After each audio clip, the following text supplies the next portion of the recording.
What's going on, everybody? Welcome back to Sanctorum of Spirits. I'm really excited today to be joined by the man who basically welcomed me into the hospitality world. Colin Coleman was my first friend in the LA hospitality scene, LA industry scene. Katie O'Donnell. And, huh? Katie O'Donnell, too, I think. No, you first, actually. I knew you before I knew Katie. But no, I love Katie, and she's fantastic, and she's actually joining me in a couple of weeks with George Grant from Glenfarclas. Oh, nice. Oh, that should be fun. So that's going to be a fun one. But we're here to talk about Tennessee whiskey today. Tennessee whiskey. Yes, sir. And for you guys watching at home who have watched before, you will know that I'm in a different location today. I'm being a good, dutiful son. My mother is not feeling 100%, so I'm recording from home today. So I'm able to help take care of her and make sure that she feels all right. So I have a nice little, decent setup behind me. I've got the single barrel select. I've got the gold 27. I have the regular old number 7, and then we have the barrel proof rye. Oh, cool. Yeah, there's the Tennessee Taster edition. Yeah. So that's gonna be a fun one to talk about. Definitely, yeah. I got that somewhere around here. I got them all. I mean, it's not like you don't have, a bunch of bottles that it's easily to get lost in. Yeah. That's what's really cool. I recently was in Kentucky for like a little mini vacation, and I went to a few distilleries. And, bourbon's such a popular thing right now. And just going to some of these distilleries and seeing what bottles they had in their gift shop, I actually felt pretty proud of working for Jack Daniels. It's like, man, we go to the Jack Daniels, bottle shop. We got Sinatra, we got the gold, we have single barrels and rye select and the barrel proof. We'll have our Tennessee Taster. It was really, especially the Tennessee Taster program, which I'm sure we'll talk about a little later. But it's something that you can only get at the distillery. Technically, you can get it anywhere in Tennessee. The Tennessee law is that if it's available at the distillery, it has to be available statewide. But of course, we have an abundance of it at the distillery. So it's definitely an extra incentive to go visit Lynchburg. Really cool. Now, real quick question, talking about, Tennessee law, how does it work exactly, having a distillery in a dry county? Yeah. So, most people don't know this, just when we think about Prohibition and it started in 1920 and ended in 1933, that was on the federal level. But, each state's actually control their alcohol destiny. And in Tennessee specifically, Prohibition started to go starting to go into action around 1912. So little by little, the laws got more serious and more serious. So Jack Daniel Distillery actually shut down somewhere around then. Now, it went from you can't make it anymore to you can't make it, you can't sell it, to eventually you can't make it, sell it, or store it, in which they actually moved their barrel stocks to, I think, St. Louis. And then, wow. And then 1920 happened, and that's when everything had to go countrywide. So most people don't know that story. And a lot of it has to do with just kind of that old kind of classic American culture of being, really religious, the temperance movement, really abstaining from alcohol abuse or alcohol usage. And so when Prohibition ended in 1933, again, Tennessee, each county had its own lifting of the laws, and they got to decide. And Tennessee, I don't know if it's statewide or at least in the surrounding areas, but Prohibition wasn't lifted in Tennessee till I think 1938. So when you think about Kentucky and Prohibition ending, and then everyone can start making whiskey again. And so let's just say standard bourbon takes 4 years. So 1937 is when the first bottle of no age statement bourbon's coming out that's at least 4 years old. In Tennessee, there's only Jack Daniel making whiskey, and so we couldn't start making a whiskey again until 1838. And so that first bottle of Black Label Jack Daniels probably didn't come out till 1941, 42, something like that, right? But as the counties changed their laws, Moore County, in which the Jack Daniel distillery is, decided to not let the law change. They decided to stay a dry county. So no alcohol products can be sold at any premises. It wasn't until the 90s that they found a loophole with visiting wineries and things like that they let you taste whiskey at the distillery. And technically, when you purchase the alcohol at the distillery, it's a gift kind of thing. You're not actually selling alcohol. So it's part of the experience, little loopholes. But yeah, dry county. So it's hard to believe. I actually didn't know that you were allowed to now taste at the distillery. I thought, you go to the Jack Daniel's distillery, you visit, you go for a tour, you couldn't taste at all. It was like But that till that's mid super 90s. cool. Yeah. So, lucky for us, it's more fun when you get to taste the spirit you're watching get made. So pretty cool. Now, before we dive into Jack Daniels, I want to just dive into your background a little bit because I teased, when I was mentioning that you were joining me today, you're a well-accomplished musician. So how did you go from, well, first of all, for those of you who don't know, Colin is actually from Hawaii, with a little shaka. That's what it's called, right? A shaka? Yes, sir. Yeah. How did you go from Hawaii to LA and making music that sounds like Christian rock? Not necessarily Christian rock, I'd say. It's just rock, but I know it just sounds very Christian rock. It's yeah, like listening to some Red I River got a few Army. songs, a lot of F-bombs in there. But when I was in high school, I honestly watched a friend's band play for the first time, and I was kind of like my eyes open, like, whoa, kids can play instruments. Until then, I've only seen my dad play guitar. And in Hawaii, there's basically the dominating type of music is reggae or Hawaiian music, what we call Hawaiiana, or a blend of it, which we call Hawaiian, which is kind of like a Hawaiian version of reggae. And so that's kind of basically what I grew up on. It's on the radio, this and that. And then kind of like I got to high school and I really started to just, I guess you could say, find myself or this. I discovered rock music and got really, really, really into it. And like every idiot kid who's in high school who has big dreams, I actually moved to San Diego first. I started a band down there, and then as I was playing in the band, I moved to Orange County and then eventually moved to LA. And kind of, I love to quote Malcolm Gladwell. I'm sure other people quote it too, but there's that the law of 10 years or 10,000 hours. And while I was pursuing a career as a musician the whole time, what do you do when you're trying to be a musician or stereotypically in LA, an actor or this or that? You have to work at a restaurant job, right, on the side.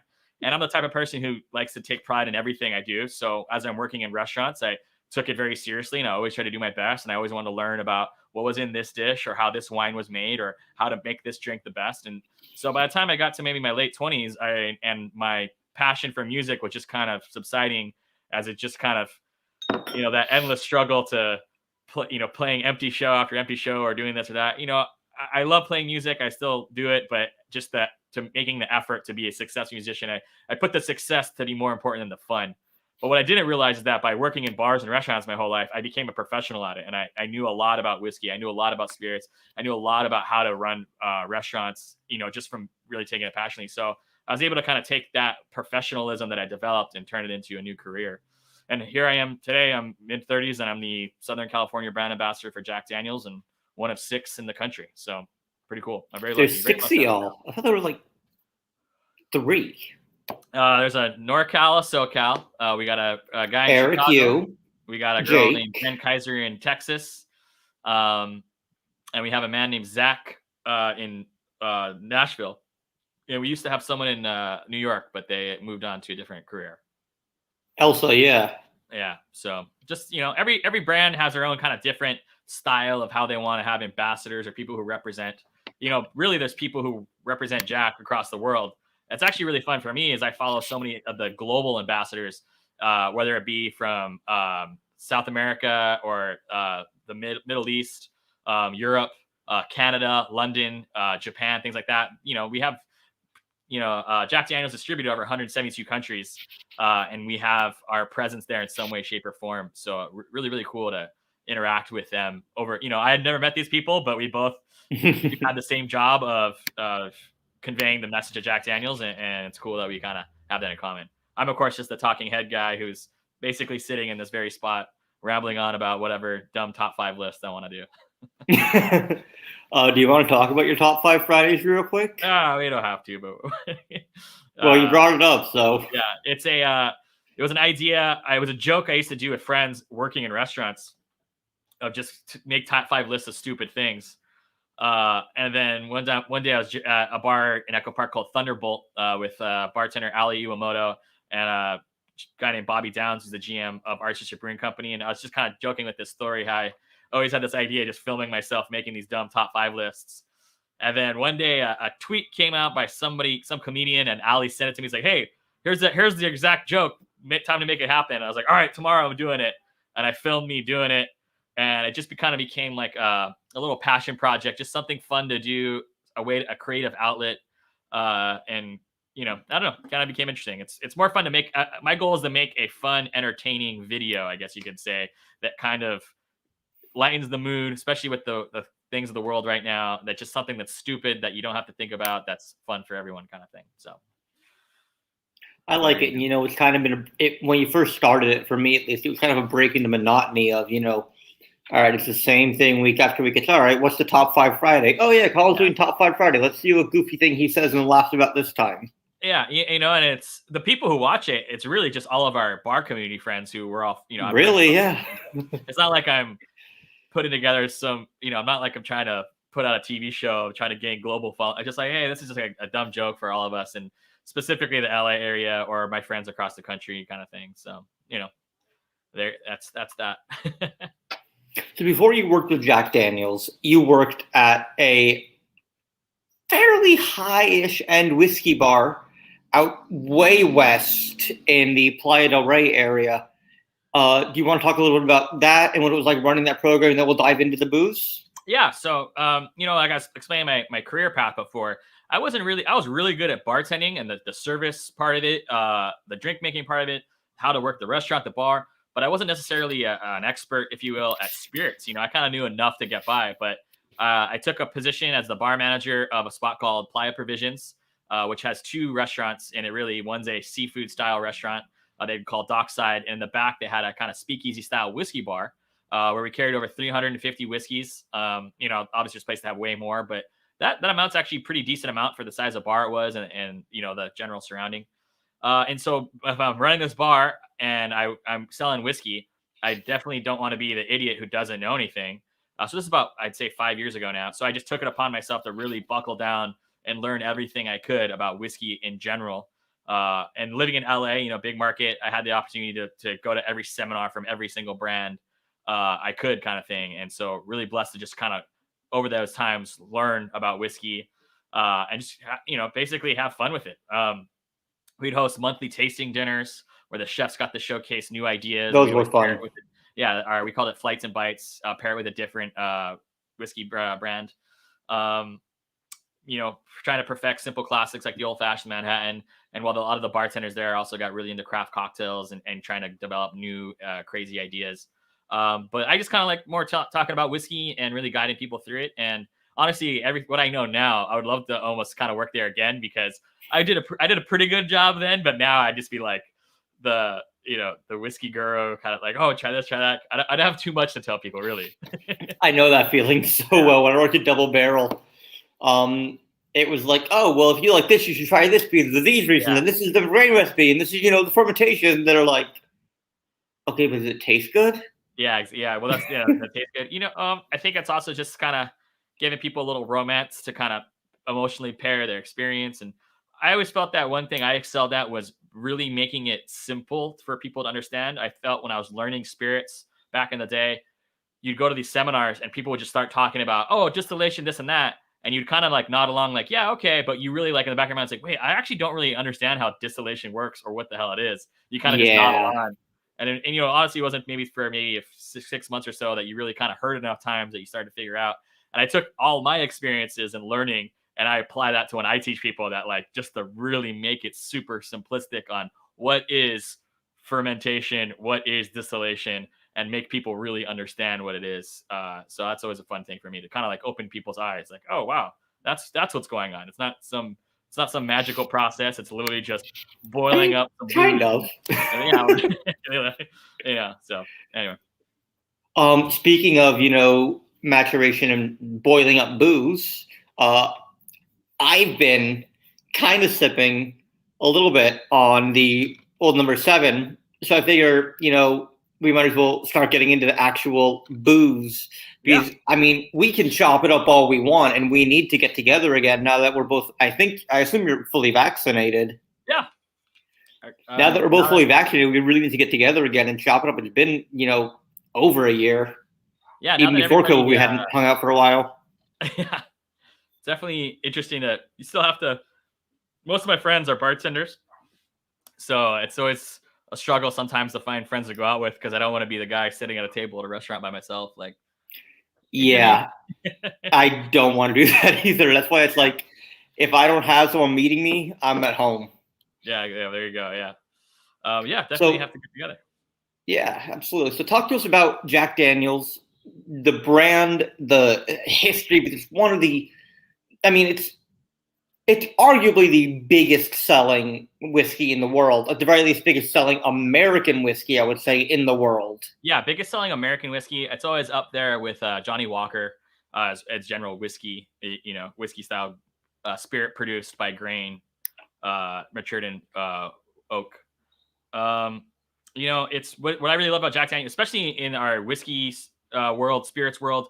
A lot of it is storytelling, right? There's a lot of romance, like we just said earlier. But what I like, what really prides me about Jack Daniels is that it's a true story. We're not paying tribute to some story or something like that. We're literally a company founded by a guy named Jasper Newton Daniel, who was 5'2", size 4 shoe, a little guy, which my dad's a tiny guy, Oh, so wow. I kind of understand what he went through. He was just a little guy who was kind of his own thinker. He never married, never had kids. Really just a unique individual, and you could see why he would be kind of like an entrepreneur who would create his own whiskey brand, who would get it out there, who would find new and clever ways to market it. In the 1890s, when bottles were coming into fashion, thanks to George Garvin Brown and Old Forester, everyone was putting their bottles in round bottles, and Jack was like, "No, I need to be different. I want to put it in a square bottle." The label wasn't always black. The story goes that we have many different classic labels. I'm not sure how the label printing process went back then. I'm sure it wasn't as intricately scrutinized over, but the story that I heard that we don't know the truth of, but it wasn't until after Jack passed away in 1912 that they changed the label to black in order to kind of pay tribute to Jack's passing, and then that kind of became the label from then on out, especially after Prohibition. Square label, the bottle, we actually not recently, but I think in 2010, we did a redesign of the bottle to kind of make it a little bit more square shaped, just trying to kind of change things up a little bit. But before, it used to have a little bit more rounded curves, more beveled edges. The bubble on the top here, I've actually heard other spirits companies say that they emulated the same thing because they wanted that same look. And one of the stories is that when you're a bartender and you go to pour, it's actually really easy to grip. So that was something, especially if you hear Ford's Gin. When Simon Ford went into designing that bottle, he took a lot of elements from the Jack Daniels bottle, which has been a classic, thing bartenders pour forever. Speaking of Forge Gin, one of the cool things I liked about all the products that they were making, Aylesbury vodka, and God, there's one other, it was a tequila. Caña Brava rum? Caña Brava rum, I think so. It might have been rum, not tequila. Is that the labels were easily removable, and there were like measurements on the bottle because it was a bartender friendly bottle. So it would be easy to reuse for other syrups, things like that. Exactly. So let's talk a little bit about the founding of Jack Daniels and how. How did he get the name Jack? If his name is Jasper, why was it Jack? I think that's just one of those, how do guys named Richard get called Dick? I think it's kind of just one of those names. Like I think John F. Kennedy, I think his nickname is also Jack too. Could be one of the Kennedys is Jack. I could be wrong. I don't remember. Yeah, I think Jack. I don't know. It's one of those. Jack was one of those classic nicknames where it's kind of got thrown around. And Jasper, Jack. I think that just kind of something that happened. He was born around 1850. He was the youngest of 10. He ran away from home. So basically, when he was born and right around the time he was born, his mother passed away. And so when his dad remarried, if you think of the 1850s, what does a new wife want? She wants her own kids. So Jack, being the youngest of 10, kind of got lost in the ether of the new kids. And so he ran away from home, little town in Lynchburg, not too much going on. He ended up living with finding home with a Lutheran minister named Dan Call, who had a farm. Of course, it's before the Civil War, and he had slaves on his farm. And Jack, being a little kid, was working alongside some of these enslaved people. And one of them was a man named Nathan Nearest Green, who was Dan Call's whiskey distiller. And if you could kind of visualize a farm out in the backwoods, and you have a regular old pot still out in the back next to a creek, and Nathan nearest screen was making whiskey. You can imagine yourself. Remember, when we were 12-year-old boys, we wanted to do all the things we couldn't do, and that include, I want to learn how to do that, I want to learn how to do this. And so Jack would beg Dan to let him make whiskey, and finally Dan said okay, and he paired them up together. And that's how Jack learned to make whiskey. He was working alongside nearest screen, and of course, Civil War happens, and it's really this period of time is pretty fateful when you think about it. The Civil War happens, and the Emancipation Proclamation. Nearest is now a free man. At that same time, they think Jack's dad died and left him an inheritance. At that same time, the temperance movement is really kicking up. So Dan calls wife, is like, "Hey, we need you. I'm tired of you making, this devil's juice. You got to get rid of that." So happy wife, happy life. He got rid of his still, and he actually sold it to Jack. Jack used his dad inheritance from his dad's death. And with that still, he said, "Hey, I want to start my own whiskey company, Jack Daniel's Whiskey." So one of my biggest gripes, I don't really make it vocal, but it's not Jack Daniel's, it's Jack Daniel with an apostrophe S, because it's his whiskey, Daniel's. Yeah. So a lot of people leave that S out and they think it's Daniel's his last name. So it's actually Jack Daniel. It's Jack Daniel's Whiskey. Quick side note. He got this still for like $50 or something. Something that's what we think. And I didn't do the math. I went to a website that would calculate inflation. And in today's monetary value, it was still less than $500 for the still. And I'm like, holy shit, that's a steal. Yeah. Something that I want to research more, especially that era that it's not really readily available, is especially think of Jack Daniels, right? When did we change from doing a little rinky-dink pot still to getting our first column still? That's things I have to. Oh, that'd be really cool. I want to talk to our historian more about that. Because these are things that just kind of people don't even think to ask. But at the time, Jack Daniel's was kind of a small operation. If you think 1866 is when we say we were founded, which is when Jack registered the distillery. They've been making whiskey before that, but 1866. And then it wasn't for about 20 years, Jack and Nearest worked together. And so about 1884, that's when Nearest retired. And then Jack continued to make whiskey. It wasn't until 1907 at the St. Louis World Fair that Jack Daniel's won a gold medal for best whiskey in the world. And this is over 100 years ago. So 1884, 94. So about a little over 20 years after Nearest retired, finally they got some sort of notoriety for Jack Daniel's whiskey kind of thing. But then at the time in the late 1800s, there's more of those factory style whiskey, like we have still going today. You have those big tech factories, have the big column stills. So curious to see, I got to talk to our historian about when did Jack, I think we kind of upgraded in that 1884 time when we moved. One of the reasons Nearest retired is we moved the distillery from the Dan Call Farm area to Cave Spring Hollow, where the distillery is till this day. Of course, two of Nearest's sons came with Jack to keep working at the distillery. One of the cool stories that there's been a member of the Green family working at the Jack Daniel's distillery till this day. It's kind of you think of this whiskey as its biggest whiskey in the world, and really it's just a tiny town, 600 people, one street light. Half the town works for this distillery. People, I didn't know that a lot of times people don't realize that it's all made from one place. It's not like Budweiser where they put a new plant here, there, everywhere. If there's any, for comparison, Smirnoff vodka is the number one selling vodka in the world, and they have 8 distilleries worldwide, right? Jack Daniel's, number one selling American whiskey. It's made all in one place. It's made in Lynchburg, Tennessee, and they just make whiskey 24/7. I just got in my email the other day, and I never got a chance to finish it, but I got a press 24-hour rental on Chasing Whiskey. Oh, you got it? Cool. And I started to watch it, and it was just basically saying that same thing of, people have been working generations of family, the 2 brothers that are working there their entire lives. And it's just, it's really cool to see it and hear it, because not that you and your colleagues aren't doing amazing jobs, but it's always really cool to hear from people who live and breathe and work in that facility about what it's like to do it right there in person.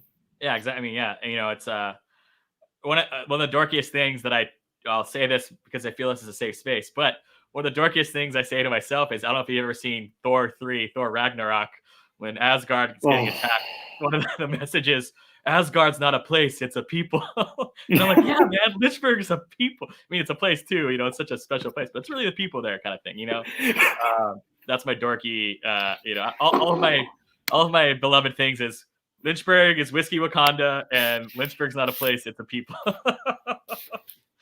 I watch too much Marvel movies. I was gonna put that as like a little ticker across the bottom, but I decided not to. Lynchburg is whiskey Wakanda. I'm bringing when I bring bartenders, industry people. We're coming from LA, and I always try to remind them. It's like, hey, whatever you think, this, there, that, we're in a town that's an hour and a half south of Nashville. That's really tiny, and this area is their people's lives, and please respect that. Make sure you all please take respect for everything and Lynchburg's really beautiful. It's very green, a lot of rolling hills, streams. I never really been out to the Midwest, and when I was there for the first time, and I get to go at least 6-7 times a year, withholding last year, of course. But I'm very lucky to go all the time. Yeah, that Chasing Whiskey movie it was supposed to come out last May, and so now we just released it online. And I'm gonna try to set up maybe some sort of friend viewing type of thing, but I still haven't watched it yet either. But it looks really cool. The guy who directed it is a guy named Greg Oliver, and the company Jack wanted to do a documentary, but they wanted it to be a authentic artist's vision. We didn't want it to be a hour-and-a-half commercial for Jack Daniels, right? It's like, hey, we would like you to tell a story about Jack Daniels. What's your story? And go. We won't get in the way. We just want you to tell your story, kind of thing. So this guy Greg Oliver, we found him after checking through a bunch of directors, and what really clicked with him is that he actually filmed a documentary 10 years ago on Lemmy Kilmister. And so he kind of had such a connection to that angle of it, where it's like, dude, I was on tour with Lemmy and Motorhead, and all these guys are doing is drinking Jack Daniels left and right. And we were doing like an interview with him. He's kind of joking. It's like, I'm kind of more upset that I didn't film more of that, because that film footage is useful for the documentary, 10 years later.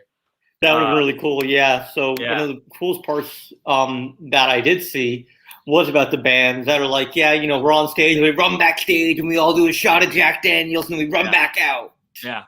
I mean, Eric Church, Jack really is ingrained in the rock and roll industry. If if anyone watching comes to LA or lives in LA, definitely go to the Rainbow. Yeah, 100%. Because there is that, I think it's actually like a Lemmy statue, right? Yeah, so Lemmy lived, I think, across the street. And I want to say he lived there, the 80s until obviously he passed away about 10 years ago. But he would go hang out at the Rainbow every day. And actually at the outside bar on the side corner, there is a poker machine that is where Lemmy sat, hang out, played video poker, and drank his Jack and Cokes. The owner, Michael, was really great friends with him. His dad was friends with him, and they're really sad when he passed away. So they actually built a statue of Lemmy. It's pretty damn lifelike. And they renamed the patio to Lemmy's Lounge. Right across on the Roxy is a beautiful mural of Lemmy. Me working for Jack, I already liking Motorhead, and I wanted to research more just so that way I had more stories to tell about. And Lemmy was a very real passionate guy, really smart, really individual thinker. If you ever get bored, look up some interviews with him. He was a really kind of genuine guy. Shame that he kind of lost his health towards the end. But that's why temperance, and you got to responsibly drink. That's why we kind of harp on that. And anyway, go to the Rainbow. Definitely go to the Rainbow, check it out.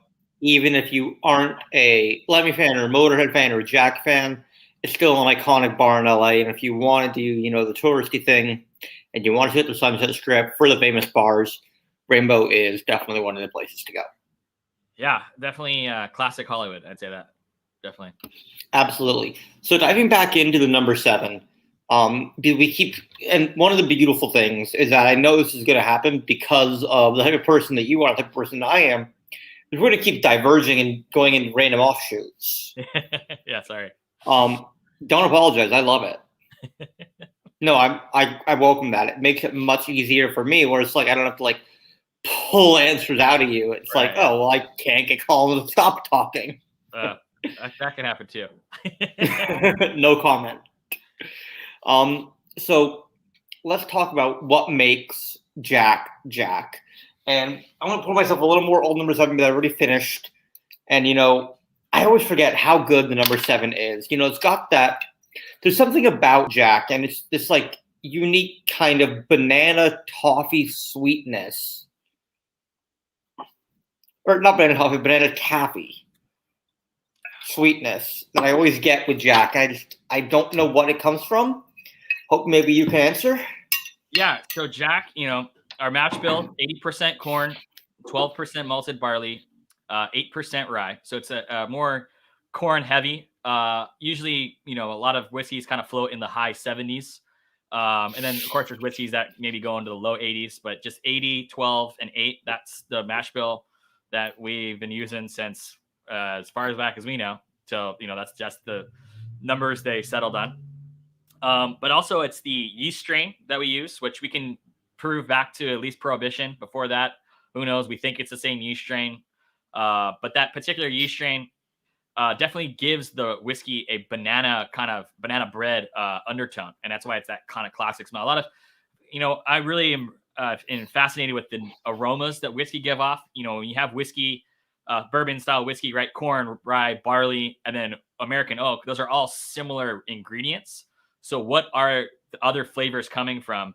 And the fermentation process, specifically the yeast, is that one wild card thing. And so, when brands say that term proprietary yeast, right? It's the yeast strain that they use. It sounds kind of jargony to me, but this is just that one yeast strain that makes Jack Daniel's Jack Daniel's. So definitely on the nose, you get that banana. And then the second thing that's probably most important is the charcoal mellowing process, right? So the charcoal mellowing process. Yeah. What's up? I said huge, yeah. Yeah. It's so before the whiskey makers back in the day realized that letting it sit longer in the barrel helped, right? The barrel was just kind of a vessel for holding. So what did they do to kind of take the edge off the whiskey was, well, after they distilled it, they would filter it through charcoal. The Jack Daniel's way is a 5-foot wide vat that's 10 feet tall that we actually pack with charcoal pellets. And above it is copper piping that literally drips the whiskey through. I don't know whose idea it was to do it that way, but that's the way they like to do it. So when I saw Chasing Whiskey, sorry, just going to jump in here real quick. I always assumed it was, like a big, like kind of like a grain silo kind of thing with charcoal in it. Not like a bigger table, like 10 feet, just straight up and down. I didn't think of it as like a tub, 10-foot tub with, like drops like that. Like I never really knew what it was because I haven't visited a distillery. Yeah, you got to see it. And when I saw Chasing Whiskey, I'm like, oh, so that's how they do it, with the piping running across, kind of like a sprinkler, but like a slow sprinkler where it just like kind of bubbles up and drips down.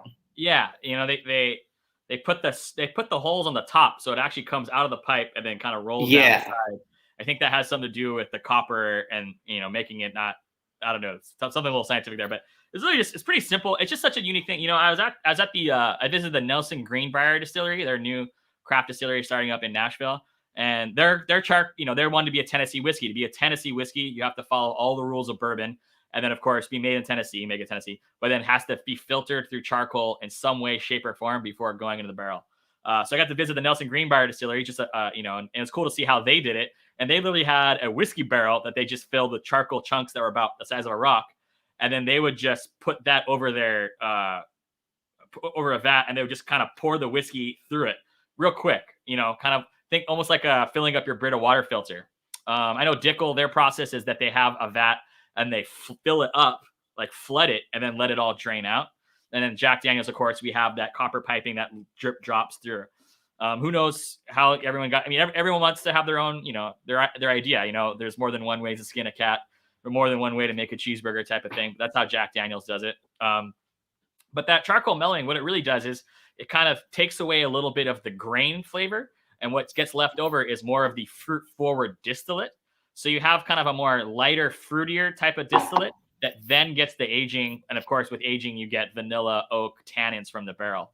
So that big difference between a Tennessee whiskey and, say, a traditional bourbon, if you can really look for it, it's going to be that less characteristic of grain of corn, and you're going to get more of the fruit notes as well as the barrel character kind of thing. So it's definitely Jack Daniel's Old No. 7 is just very, very drinkable. It's very approachable, right? It's a very kind of, it's an everyday whiskey. That's what's great about it. It's blue collar, So those are my thoughts. It's also the most ripped off label in the world.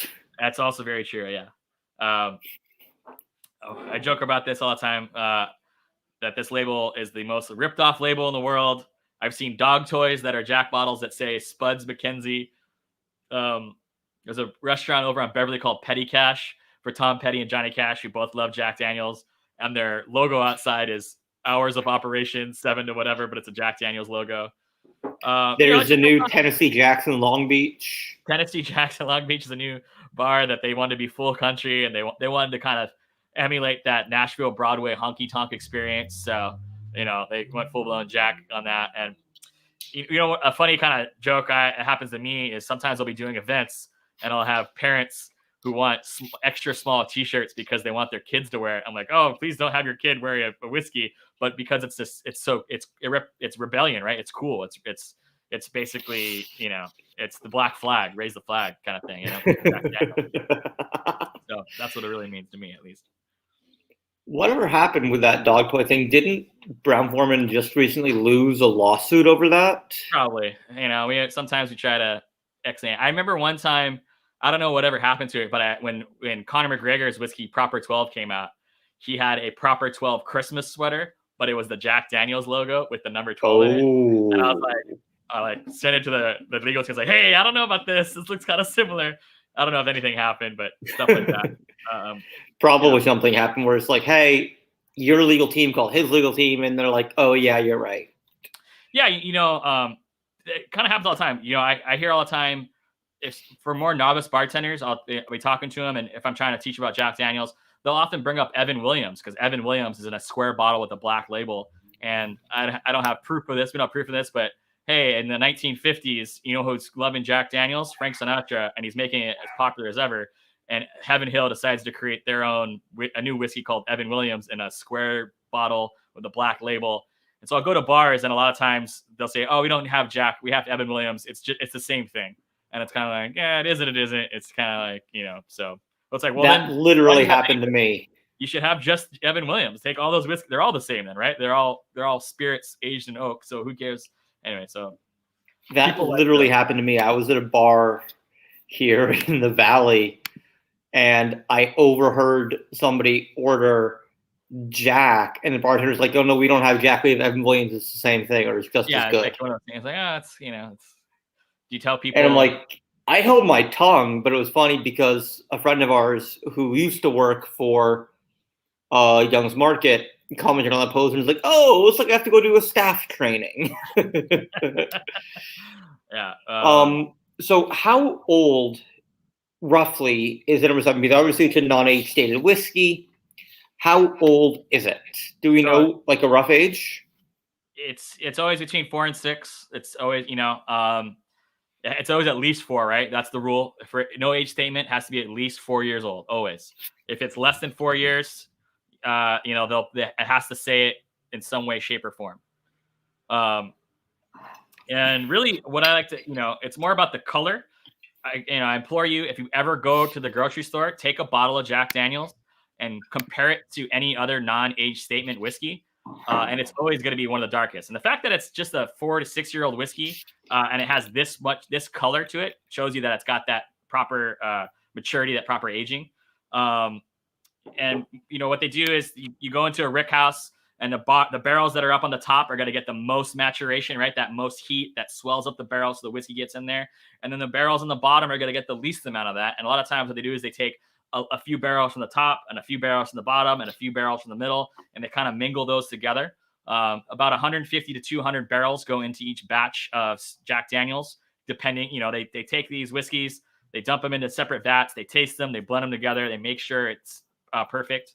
We have 12 master tasters who are in charge of making sure that Jack Daniels always tastes like Jack Daniels. And yeah, 4 to 6 years old. I literally, like, if you look at the rye, one thing I'd like to show you is our rye whiskey. We actually let it age a little more. It's still a non-age statement, but it definitely leans a little more towards 6 years.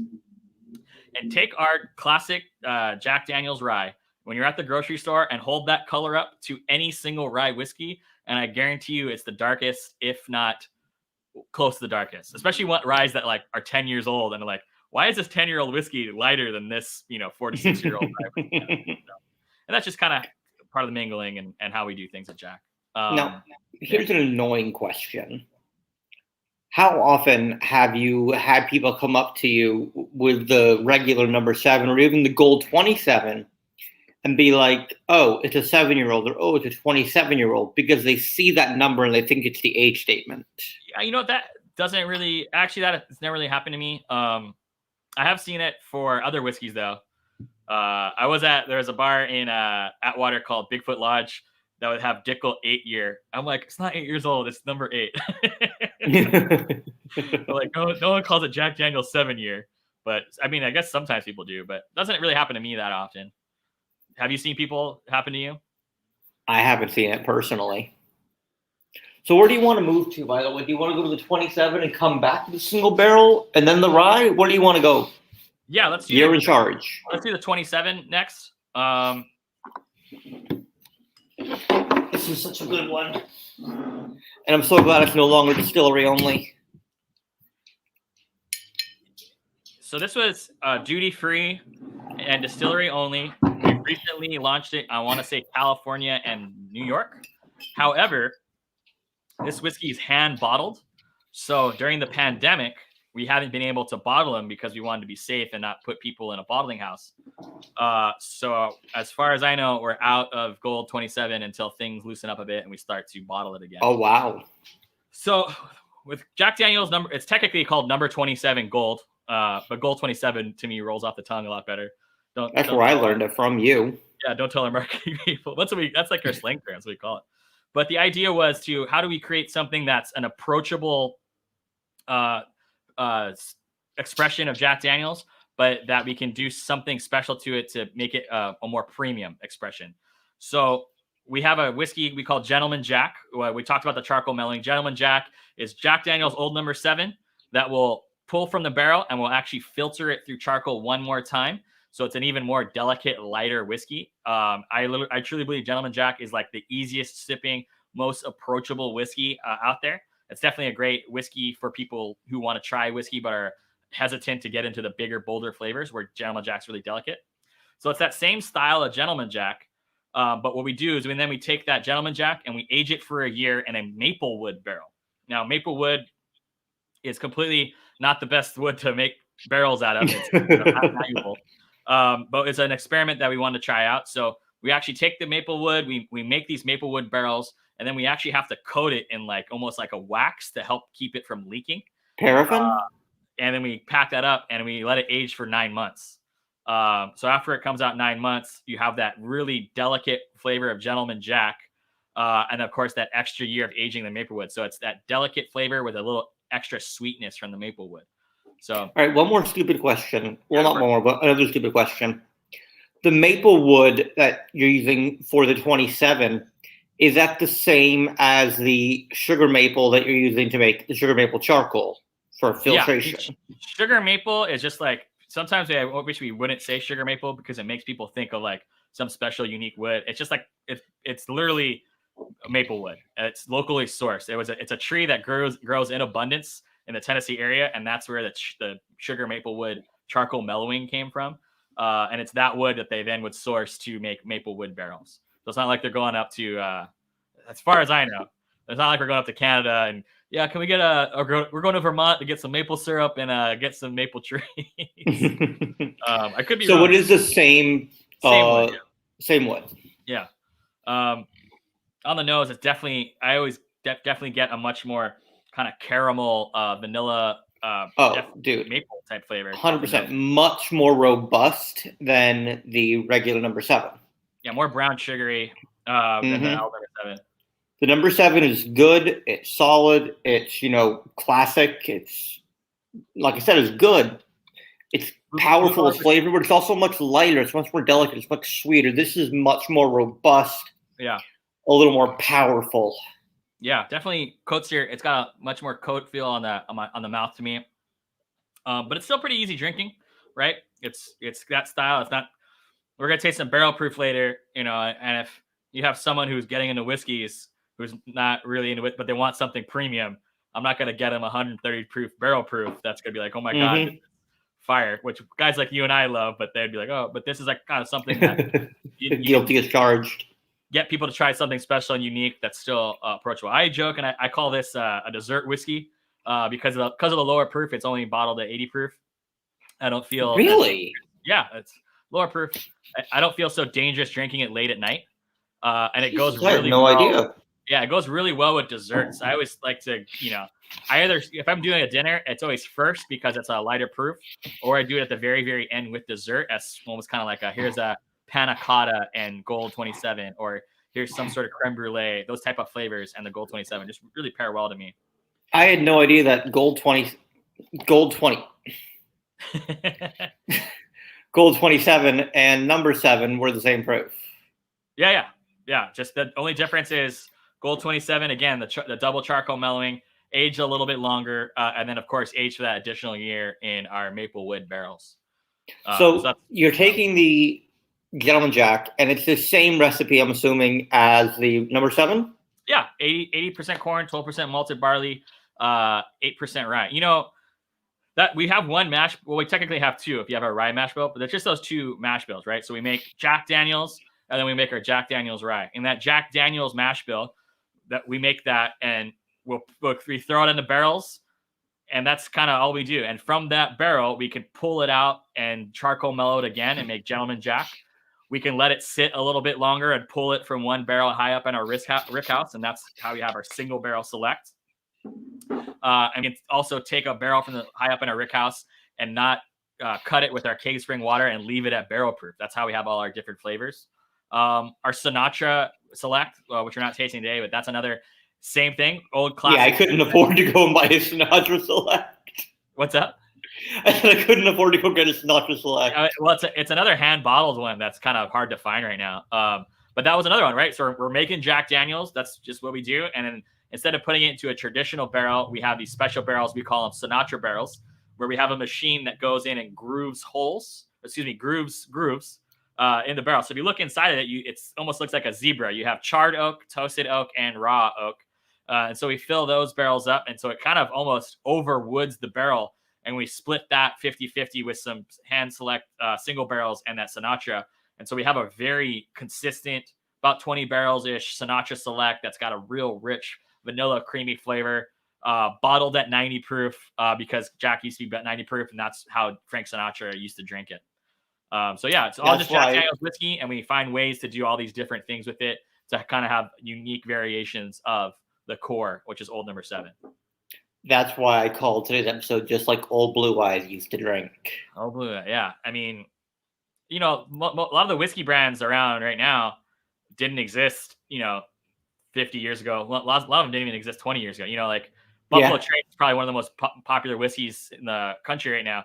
And that brand was introduced, I think, 1996. It was a newer brand. 4. 94? Yeah. So the 90s. No. I said I was 4. Oh, you were 4. Yeah. Makers has been around, Old Forester, Jim Beam, Wild Turkey, Makers, Jack are like the 4 that have been around forever off the top of my head. As you said, George Garvin Brown, Old Forester, they're the first bottled bourbon.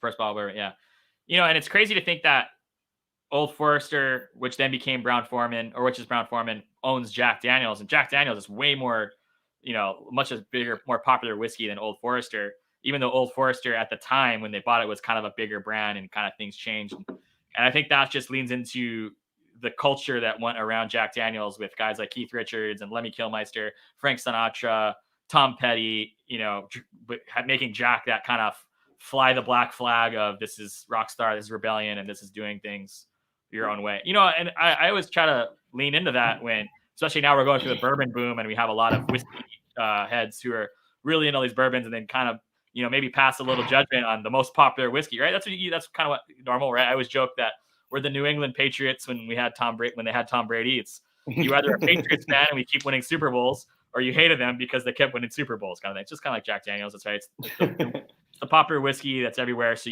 people tend to want to find their own thing, or you can just say, hey man, this thing's awesome. And it means you don't care what people think and you drink Jack Daniels. That's the vibe, I'd say.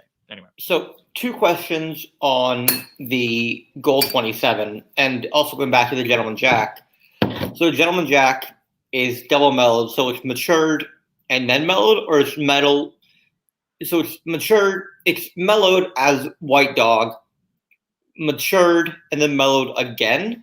Yeah. So, gentlemen. So are you losing any color when you're doing that second run through the charcoal? There's probably a little loss of color. So it's not like, the Cristalino tequila where they're taking like a Repo or Añejo and then just, filtering it so there's no color left. So all Jack, right, filtered through 10 feet of charcoal using that drip method.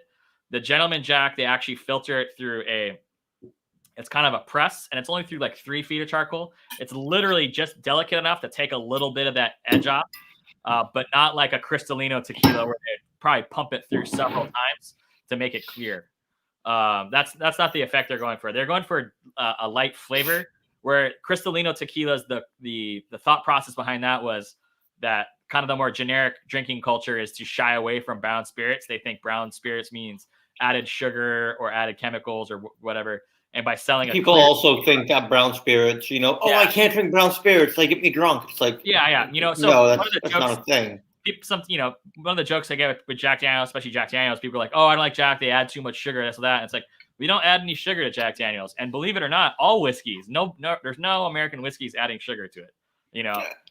Go ahead. I'm going to argue that with like the flavored whiskeys that are effectively like whiskey liqueur.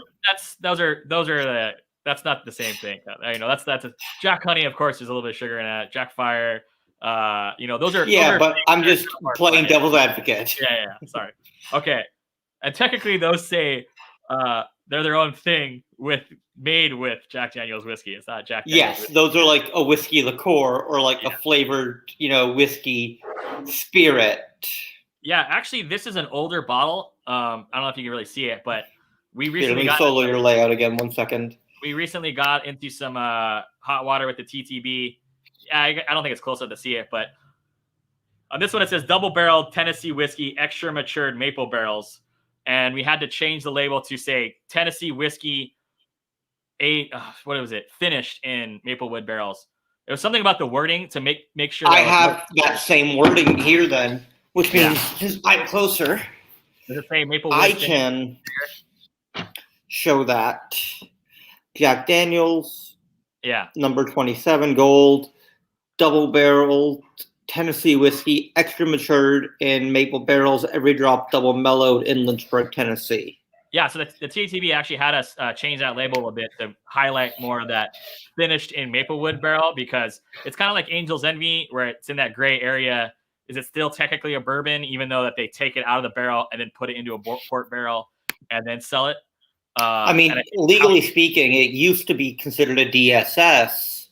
If we're going to get nerdy for a second, it used to be considered a DSS because the legal classification changed from Kentucky Straight Bourbon to Kentucky Straight Bourbon finished in a port barrel, Kentucky Straight Rye finished in a rum barrel. Yeah, thank you.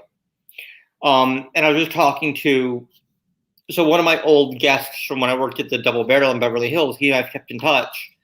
One of his old colleagues worked in whiskey law, and just recently, or one of his old classmates, fellow students, fraternity brothers, I think, just recently moved back to NorCal, and he connected us, and that was one of the things we discussed, is how they used to be DSS, but now the TTB laws apparently have changed to allow them to no longer be DSS, but they're now proper whiskey.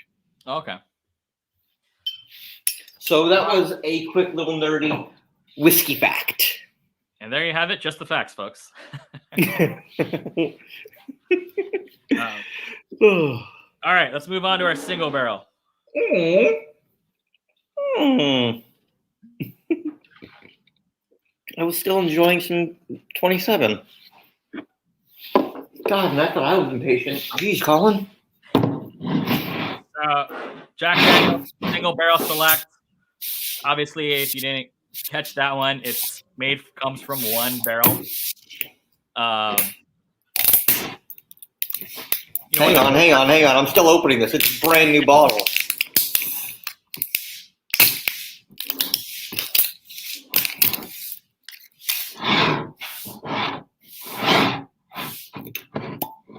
Oh, that was a nice pop. There you go. I love the fresh bottle pops. Single barrel Listen to that glug too. Again, classic old number 7, 80% corn, 12% malted barley, 8% rye. We bottled this at 94 proof. That was just a proof that we felt was right for having a higher proof, more robust whiskey. Our single barrels are pulled exclusively from the top floors of our rick houses. That's just kind of how we do it. So at the top floors of the rick houses, you're going to get the most heat and kind of the most maturation quickly. So all of our single barrels are about 6 years old. Sometimes they go 8, sometimes a little bit 5.5, but about 6 years old. Because we're really kind of more of a big believer that age, again, is not necessarily that age statement isn't an important thing. It's about the flavor, and the color is a big representation of the flavor that the wood imparts on it. So we have, at the time, as of this stream, we have 91 rick houses in the Lynchburg area. The average standard rick house holds 22,000 barrels. Some of our larger rick houses hold upwards of 50 to 75,000 barrels. But it's those few kind of 22,000 rick houses that are classic ones that I want to say it's like 5 or 6 warehouses that we pull our single barrels from exclusively. After 150 years of aging this stuff, we know which ones have the sweet stuff. So we kind of just, I was kind of naive that I figured when you'd make the whiskey, you had people going in there every day tasting the barrel, or at least once a year. And then it clicked on me. It's like, well, you can't sell it unless it's 4 years. You can't sell it until it's 4 years old anyway. So they throw it in a rick house, and then they don't even check it for 4 years. And then in 4 years, then you go check it, and it's like, okay, how's this barrel doing? Does it need to sit longer? Does it need to this? That makes more sense. Yeah. Yeah. Right. And then especially when we have over 2 million barrels of whiskey aging at any given time. So our single barrel select is kind of what we say the master distillers drink, right? It's what I like to drink. I like old number 7 when I'm hanging out and I just want an easy one. And then it's the single Jack barrel and Coke, or like a Jack Highball. Yeah. Single barrel select if I want to make a cocktail, or if I'm just looking for something that's a little bit more of that whiskey connoisseur type flavor to it. One thing we pride ourselves on is that we have our own barrel production, right? So Brown-Forman bought a cooperage back in the 50s that ended up being one of their investments. Yeah, it's called the Brown-Forman cooperage. So all the Jack Daniels, Old Forester, and Woodford barrels are made there. That's super cool. But what I was worrying about was, and I'm sorry, I don't mean to be condescending or interrupt you. Go for it. What I was worrying about was this single barrel select. How is it? It's like root beer. Oh, really? That's cool. What is the bottling on yours? So this is an old bottle. This is from 2019. Okay, mine's 1/27/2020. So it's an old-ish bottle, but not old. So, barrel 20-00450. Yeah, those numbers are just that's the individual barrel number. It doesn't really tell you much. It just kind of lets you know. On the other side, it will say the rick number. L10. Yeah, which again, that just lets you know where it was pulled from in the rick house. We've kind of been harping that we should change this to say which rick house it comes from. And it comes from the top floor, so you always know some top, but at least say which rick house it comes from. But the fear is that people will then become too particular, and then it becomes a whole logistical nightmare of can I get a single barrel, but make sure it's coming from Warehouse 101. I don't want to do, I don't know. So for instance, that'll absolutely happen. Yeah, that's a big thing with Wild Turkey, right? They get really nerdy about which barrels come from which, rick houses and stuff like that. And I don't know if that's a real thing or perceived thing, but whiskey's. So you kind of mentioned Chris Fletcher. So let's dive into that. Recently, Jeff Arnett, who was the master distiller for Jack Daniels, after 20 years, decided to move on. I think it's 15 years. I can't remember how much of that was master distiller, but he worked for Jack for I think 15 years. And then we brought him on, and then at some point we brought on Chris Fletcher to be our assistant master distiller. That term master distiller has definitely become much more of a staple nowadays. But back in the day, it was just kind of distiller, right? You had the people making the whiskey. But now we have the master distiller is now more of a kind of a standard for quality control, but also an innovator as well as a spokesperson, right? Yeah. So Chris Fletcher is born and bred in Lynchburg, Tennessee. His grandfather is named Frank Bobo, passed away recently, unfortunately. But he was the master distiller at Jack Daniel's from the 50s to the 80s. So for about 30 years. Oh, wow. And so Chris grew up on the distillery. Of course, he gets the kind of his after high school. What do you do when you're a high schooler after high school? You want to get the hell out of home. So he went to, I forget what school he went to. It was a school in Kentucky. He's a chemistry major. He then ended up working for Brown-Forman in Louisville for a little bit in development. He then moved to work for a competitor. I'm not supposed to say who, but let's just say they are a bigger one. He was actually their lead chemist, head of chemistry, something like that. So he knows his stuff. And, that's kind of a thing I think people forget about whiskey sometimes. We have all these different brands. And it's like, there's people who go to school and become scientists that learn about this chemical process to master it. Dave Pickerel. And a lot of times people get caught up in the George Clooney's of the world where it's like, he's just a celebrity who just said, hey, this is good. It's like, what about this one's strong, this one's a little less strong? Yeah, exactly, kind of thing, right? So after, as Jack's growing, they thought it was a great idea to get an assistant master distiller, and even better was to hire Chris to come back and kind of work for his home, his heritage. And then after about 5 years, he had the role, and Jeff Arnett moved on. He decided to kind of pursue his own passion, which is to launch his own whiskey company. I'm sure that's going to happen sometime soon. It actually just got announced. Oh, just got announced. There you go. Yeah. So Jeff's super cool. Always fun talking to him. He's such a chill dude. And so is Chris. And so Jeff's got his own new project, and now Chris. It's really exciting for Chris because now he's kind of like he's a legacy Jack Daniel's family member, and now he's in charge of Jack Daniel's and our innovation. And we're definitely trying new things, especially as the drinking culture and whiskey connoisseur culture is kind of growing. Us being Jack Daniel's and wanting to make our stamp that we know what we're doing when it comes to making whiskey, we definitely have some cool new things in the work. Like you've tasted like I've tasted you on the Tennessee Tasters before, where we have whiskeys aged in beer barrels, whiskey aged in wine barrels, which has been done before, but wrong side. But putting our own spin on it, we call it the reunion barrel, where it's a barrel we make. It's a barrel we put Jack Daniel's in that ages for about 4 to 6 years. We then dump it, bottle it, and we sell that barrel off to a beer maker, a wine maker, a rum maker. We're Jack Daniel's. We're the number one supplier of secondhand barrels in the world. For the number one American whiskey maker, right? If you're making Irish whiskey, Scotch, whatever, sure, you need a barrel, and there's a 60% chance or something like that. It's a Jack Daniel's barrel.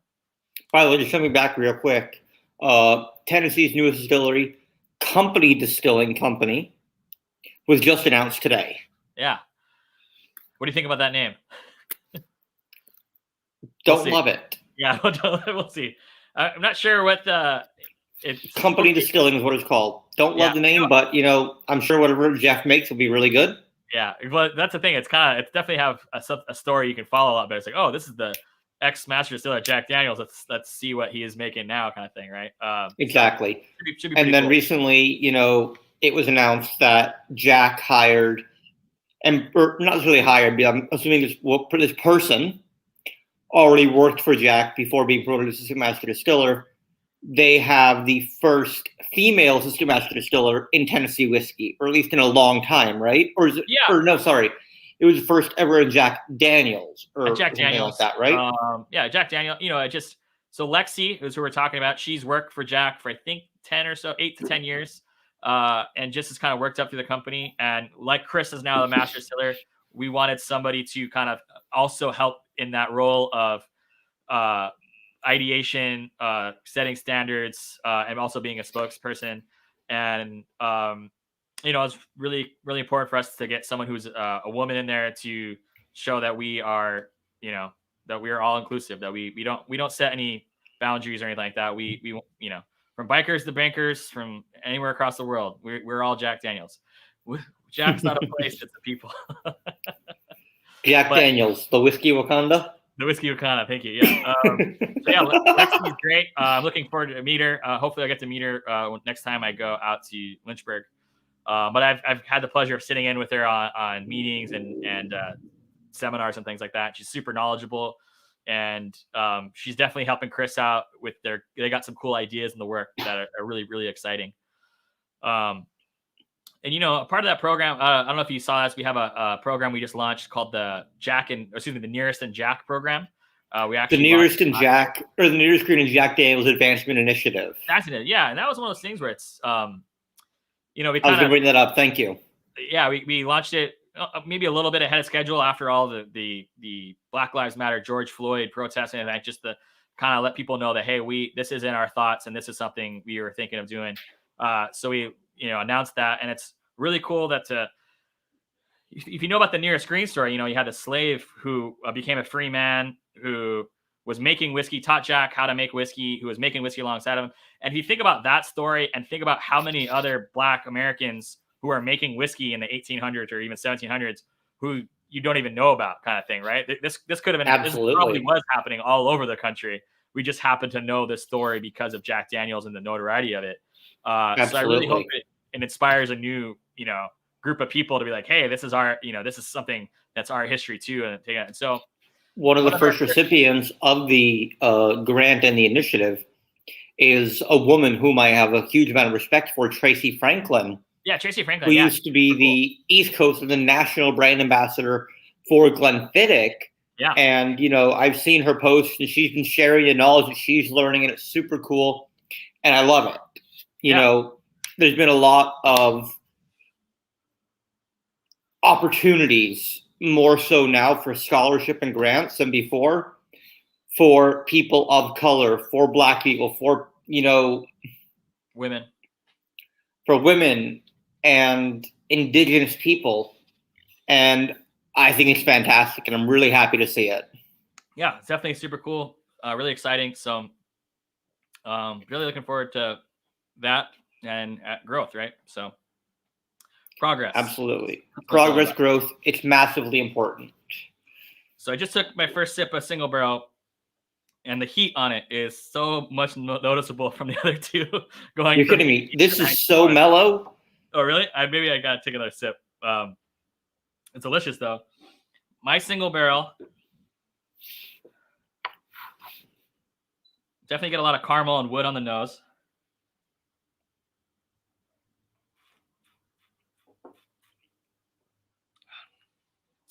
Nice.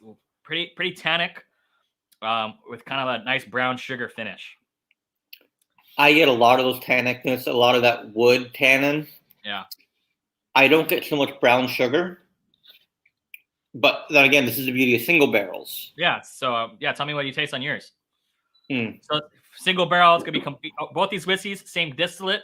Each barrel is different, so they're going to have a lot of different flavors.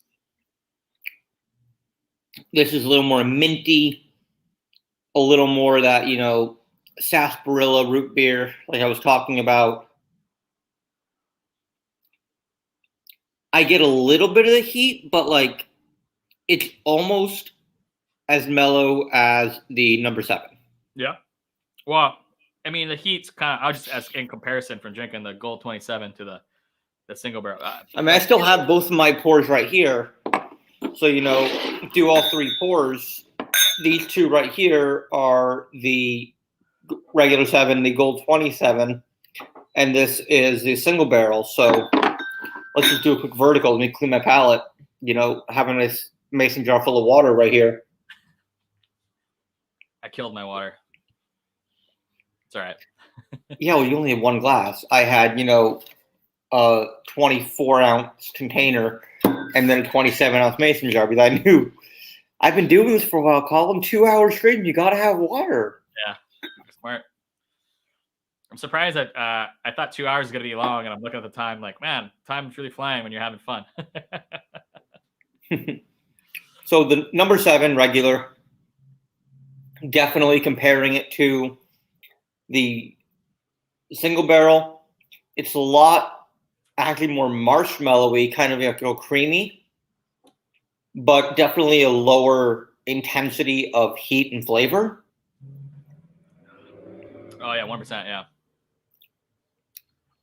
It's interesting. I've never gotten marshmallow fluff cream on a whiskey before in terms of texture.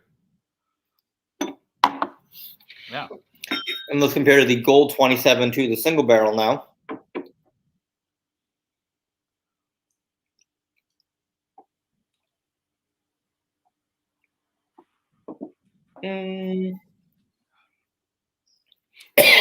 Wrong pipe. Easy, boy. Easy. Fuck. Whoo. They're really close. The Gold 27 is actually more tannic, but I feel like the proof is definitely not as strong. The heat is not as strong, so you're right. Yeah. God, I need water after that wrong pipe. It's a fiasco. All right, we're doing the barrel proof? Not yet. Not yet? Okay.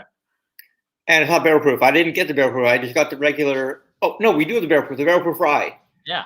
You confused me for a second. I was like, wait, what?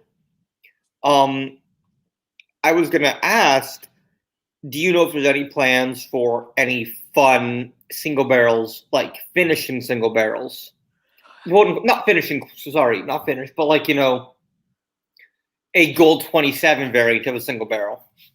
As of right now, the single barrel line seems pretty standard. So 2 years ago, we released the Heritage Barrel, which was, whiskey that we distilled to. When we distill every brand's got a different style of distilling. 99% of us are using Vendome copper stills, right? We're all using the same still, but we have different methods of how you ferment it, how you distill, or the proof you distill it to. At Jack, we distill to 140 proof. So 140 proof, add that cave spring water that's at their distillery down to 125 to be a bourbon style whiskey. You have to be a barrel entry of no higher than 125. But for this Heritage barrel, we actually brought it all the way down to 100 proof for the barrel entry.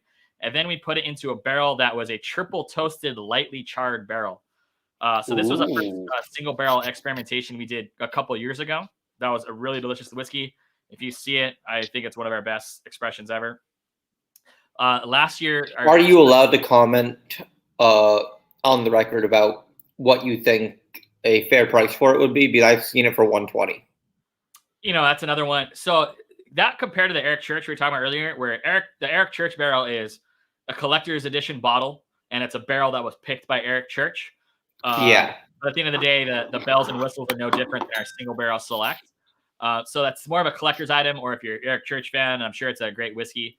So I think retail was probably $60, and then with limited price gouging and price up to the Heritage is definitely a unique whiskey style that's kind of one of the kind for Jack.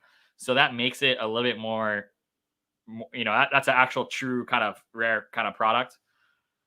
I don't know. It's paying anytime you pay more than $100 for whiskey, I think it's got to be a real special occasion worth it. Flat out, anything. I would never spend more than. I've done it. $50. I'm very lucky where we have our high end stuff. I get it for free. But maybe once a year would I spend over $120 on like a bottle of Sinatra or a bottle of XYZ brands, kind of limited offering type of thing. But that Heritage, honestly, when it first came out. It wasn't when it first came out 2 years ago, people didn't know what it was. We put it out there. So all the hardcore Jack Daniels fans knew about it, but kind of more of the general whiskey public didn't. And then about 3 weeks later, Whiskey Advocate named it their number 3 whiskey of the year. And then God, from $60 to $160.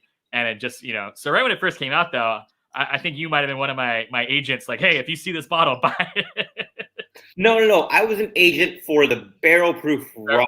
Barrel proof rye, yeah. So the same thing happened with the barrel proof rye, where that one got really, really great reviews, really well received. Anyway, so those are our. So it's up to you if you want to spend the money or not. It's a collector's item. We always have 1 or 2 allocated things. I mean, it's nothing compared when you think about the Pappy Van Winkles that are going for $1,000. That's just more of like I have the money, I'm gonna spend it kind of thing. So. That's like, all right, I have fuck you money. Yeah, I'm more of a blue collar kind of guy. I'm not the. I'd rather spend the $100 on the good whiskey and put the rest to charity kind of guy. So there you go. Yeah, no, I've been known to buy whiskey that's. For me to pay more than $100 for a bottle of whiskey, it's got to be really good. All right, and if I'm going to buy it multiple times, even because if I buy a bottle for $100.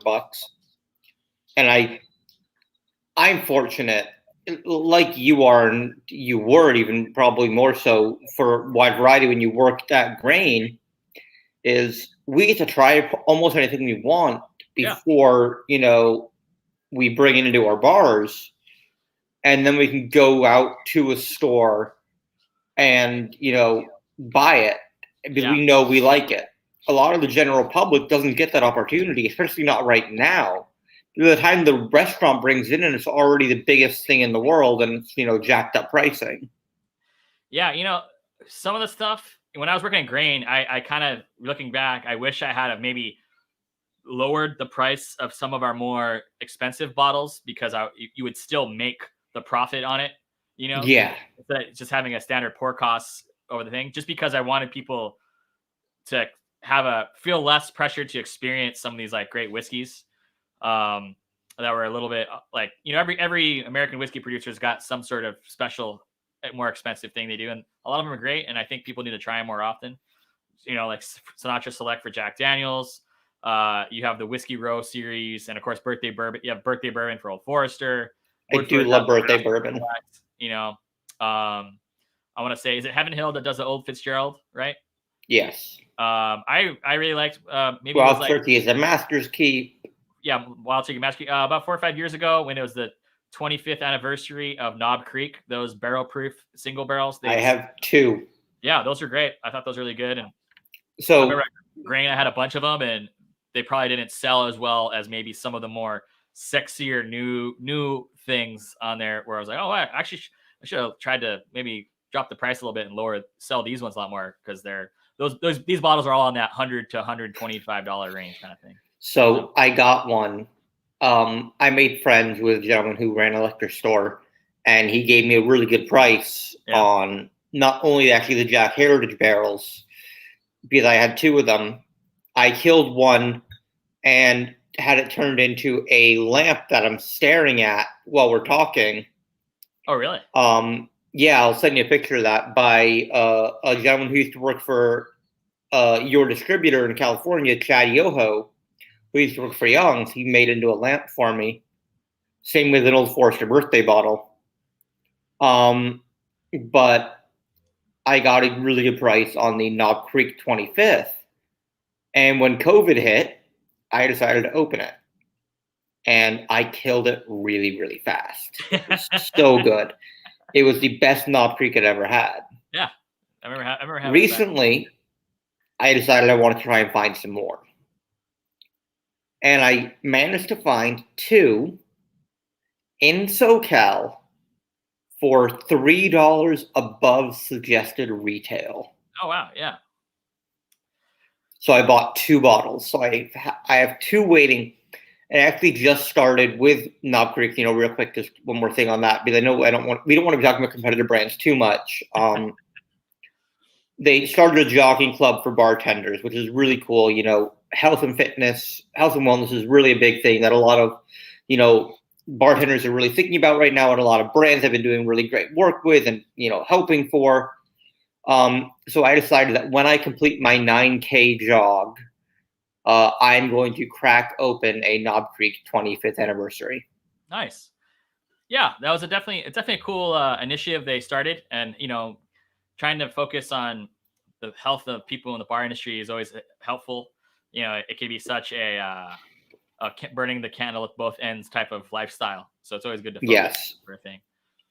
And sometimes we go to events and there's very little food, if any. And sometimes when there is food, it's, like charcuterie or, just absolutely junky food. And it's like, all right, cool. Yeah, exactly. Exactly. I have a funny story about Sinatra. But before I do, there are 2 variants of Sinatra. Can you just tell us a little about the 2 different versions? Yeah. So what people watching this, if you might see on the shelves, it's a black tall bottle called Sinatra Select. Now that whiskey is that one I described earlier that has whiskey aged in the grooved barrels, bottled at 90 proof.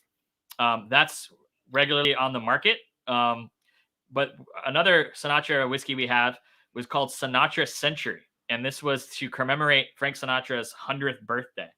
And if you don't know, the reason we do all this is because Frank Sinatra was a hardcore Jack Daniels drinker. From the 40s until the day he died, he loved Jack Daniels. He has tons of photos with it. He invented his own fake country club called the Jack Daniels Country Club, in which he used to have a blazer with a crest on it. Swear to God. And when he I have a patch that I still want to put onto a blazer. There you go. Yeah, it's an iron-on, by the way. I didn't know that.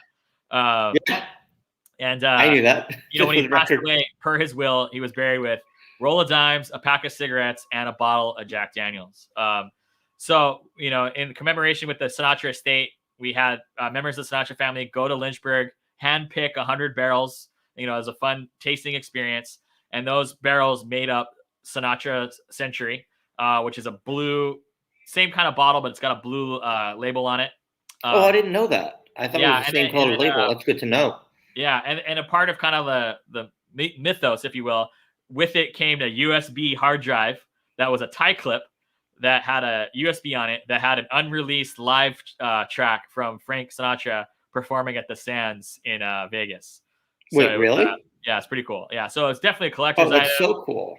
Yeah, definitely a collector's item, and just kind of like a unique, that's just the fun story of kind of fun stories that you can bring together whiskey and things like that. So those Speaking of Jack Daniels clubs, tell us about Tennessee Squires.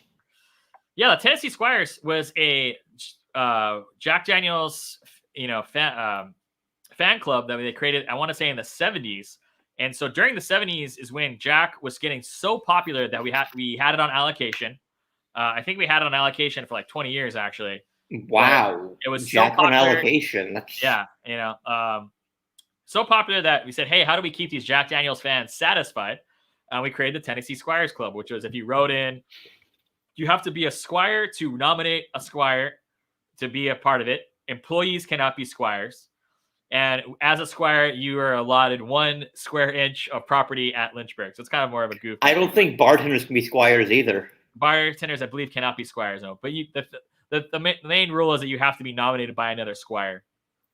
But I meet a lot of these Squires, and they're awesome people, hardcore fans. Some of them have like entire garages or bedrooms dedicated to all their Jack Daniels swag or rare whiskeys and things like that. So pretty cool. And it's just something that we have. I forget his name, but he was an astronaut. And it was like, wow, you're an astronaut, retired astronaut, and you're like part of the Jack Daniels Tennessee Squires Club. It was pretty interesting. It's funny. I was reading today something. I'm notoriously known for browsing Reddit. And officially, NASA banned alcohol in space in like the 70s. Yeah. But if you ask anyone who actually lives on the ISS, it's still there. Well, there you go. And what are they drinking? Maybe they're drinking Jack Daniels. Budweiser. What was around the 70s? So my story with Jack Sinatra. My buddy Joey, we used to go to this place here in Studio City, but he wanted to check out a different bar he wanted me to meet him at a different bar that he'd been going to for a while on like Saturday night. So I go and I text him and he's not responding, but I go to wait for him. And I get there. Now, another thing I'm known for is being that asshole who orders, I scour the shelves at a bar looking for a whiskey I want, even if it's just like dude, just order a beer and like a cheap shot of whiskey. It's that kind of bar. I'm like, no, I gotta look. And I walk into this bar and there's Jack Sinatra. Oh, wow. And I'm like, how much is that? They're like, oh, it's like $20. I'm like, done. Yeah, no problem. I'll definitely take a glass. And they're like, cool. So I hand them my ID and my card to open a tab. And they're like, can we hold on to your ID? And I'm like, okay, sure. So when I'm closing out, because my buddy didn't show up, he was at a different bar that night. It happens. I'm like, by the way, huh? No, I was thinking, oh, Joey. Oh, Joey is right. I have plenty of Joey stories. I'm sure he has plenty of me stories. Were you going to say something? No, go. Keep going. So I'm like, so out of curiosity, why did you hold my ID? And this was the most bizarre answer I've ever heard. and I still don't really understand it. And the answer was because I ordered an expensive shot. And I'm thinking to myself, 20, 30 bucks is an expensive shot? And someone commented, maybe it was expensive for that place. And I'm like, okay, sure, that's the only thing that makes sense. But it's just, my mind is still boggled of, you held my ID. Like, I've never heard of that before. Nowhere I've worked have they ever held my ID. They're probably worried. They're probably like, oh, this kid's got a fraud. He's got a void bank account. And he's gonna skip out on his tab, and we go to run his card, and it's empty. That makes sense. Who knows? That's why. But maybe it was just such a weird thing, and like, sure. I mean, I'm not gonna fight them. Like, you want to hold my ID? Go ahead. I don't care. I know I'm legal. I know I have money in a bank account. I mean, obviously they don't know I have money in a bank account, but I know I have money in a bank account this time. Do you remember what bar this was? Yeah, it's Starlight on Moore Park in Tahunga. Yeah, I know Starlight is, yeah. I've never been there. I've driven by it a million times, though. Yeah? Well, it was right around the corner from where Joey was working, so that's why he wanted to go there. Yeah, well, there you go. It's an all right place. I have nothing against it. Up the street from his bar, yeah. Yeah. So move on to the barrel proof, finally, now that I'm done talking. Let me grab a glass real quick. Are you actually going to find it this time? Yes. I like how you're just like, shut up, yes. All right, so you got the Tennessee Taster. I have the special release. Oh, you fancy. So actually, I'm glad you grabbed that one instead of the Tennessee Taster, because I'm sure you have a Tennessee Taster lying around of this one. I do, actually, yeah. Is this? I mean, obviously that's a single barrel. Single barrel too.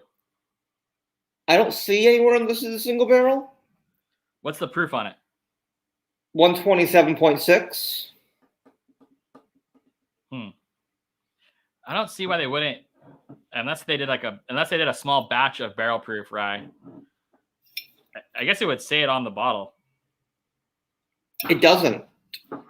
Then I don't know. I'll have to investigate more. I remember one of the last bartender trips I did. One of the best parts of the trip is that one of the master distillers, either Jeff or Chris, will take us up into a rick house, and just that smell of the wood and the barrel proof whiskey aging. It's like they should make that cologne. But you go up to the top floor, and then Chris will drill into a barrel. And this particular time, we drilled into a rye barrel that was about 4 years old. Just drilled into it just to give us a say. And at 4 years old, this barrel proof rye was one of the best things I've ever tasted in my life. And I just remember being so pumped, like, we need to bottle it. And it was something that we kind of been harping on forever since I got the job. I've been 3 years on the roll now. I was like, hey, we need a barrel proof rye. We need that barrel proof rye. So finally, we came around to it. Most people don't, when we're in this kind of more whiskey, connoisseurship kind of thing, I like to call it.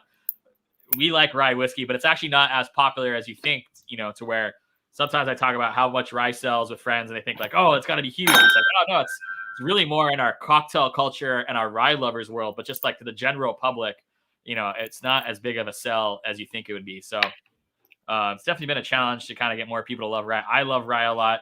Our rye mash bill, 70% rye, again, 12% malted barley and 18% corn. So we didn't want to go super MGP 95.5 rye. We didn't want to be Kentucky style, barely have any rye in there, but it meets the thing. We wanted to kind of do our own version of rye. This rye is charcoal mellowed. It's not done in the same fashion as Old Number 7. We do this more similar to the way we do that second run of Gentleman Jack, where we just kind of lightly pump it through 3 feet. And the reason we did this is because we wanted to stick with that tradition of doing a Tennessee style whiskey. So it's a Tennessee rye, but we didn't want to really we didn't really charcoal mellow it the whole way to really take the edge off of the spicy rye notes. So that was kind of the thought process, which I thought was really cool. Makes us kind of like an actual genuine Tennessee rye, if you will. So my question is, did this Tennessee Taster's barrel proof rye, was this kind of the tester, if you will, for the single barrel proof rye that you have right there?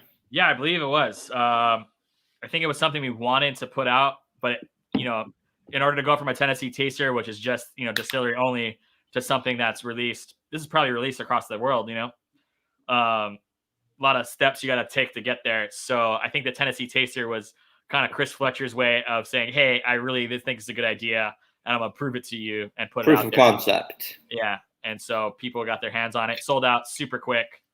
And then, of course, now we have this out. So I don't know when they're going to do another barrel proof rye. I don't know if they'll ever just make it a standard part of the single barrel line. Maybe they will, maybe they won't. But as for right now, it's a limited edition special release.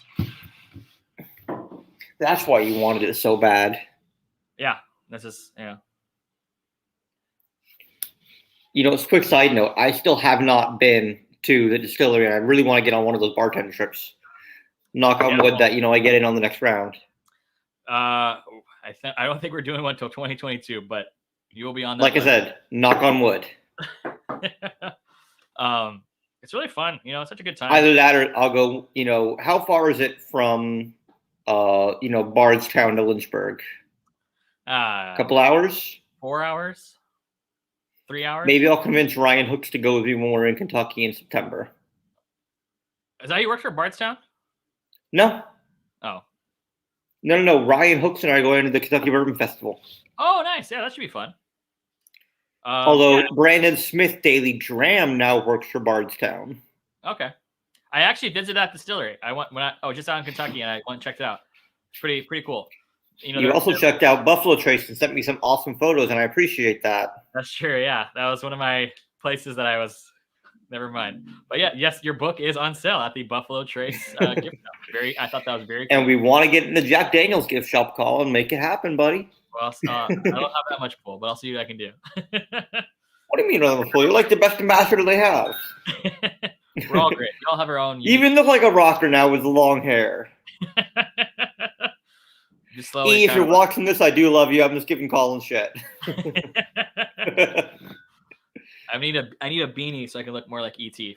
Those of you who don't know, E.T. is our national brand ambassador who basically looks like he still plays for the Rolling Stones and is the most rock and roll guy in the world. Or Led Zeppelin. E.T. is the sixth ambassador then, who you were probably talking about earlier. Going back to what you were saying earlier, six of you guys, probably E.T. is number 6. I call him the Godfather. I mean, he kind of is. So definitely on the nose, you definitely get a little bit of the heat, but it's not as intense. Of course, now that I've had a few drinks, so my glasses are still got whiskey, and only one of them did I finish, and that was when I refilled my number 7 glass. Well, we're drinking responsibly. That's what we should be doing. Enjoying it, not rushing through it. So for me, this is actually closer to a regular rye whiskey than the regular Tennessee rye that Jack makes, where that's a lot more of Tennessee whiskey style of, rye. Whiskey. Yeah. It's a more Tennessee style of rye than it is, a Kentucky style of rye, which is much more tannic, much more vegetal, which my palate's actually turned away from this last year. I've been going further and further towards bourbon and malt, and less from rye. Less from rye. Well, yeah. So the classic rye, it's definitely got subtle rye notes to it, but it's complex. It's got some sweet characteristics, as well as the spiciness of the rye. I think these barrel proof ryes, though, because of the proof, you have that heat, and then also the kind of like the intensity of the flavor. So the spiciness of the rye and the more vegetalness kind of like pushes through a little more.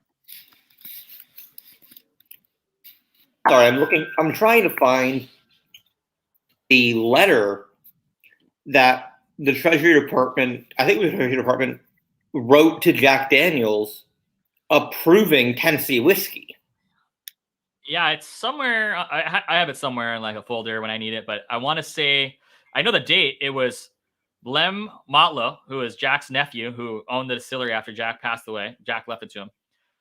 I know he wrote the letter in January, and he got a letter back from Congress March 28th. I was actually joking with my coworkers that we should try to make March 28th National Tennessee Whiskey Day, because it was the letter he got. It was that day he got from Congress. I want to say 1954, maybe it's 55. because we were getting hassled by the TTB that we put Tennessee whiskey on our label.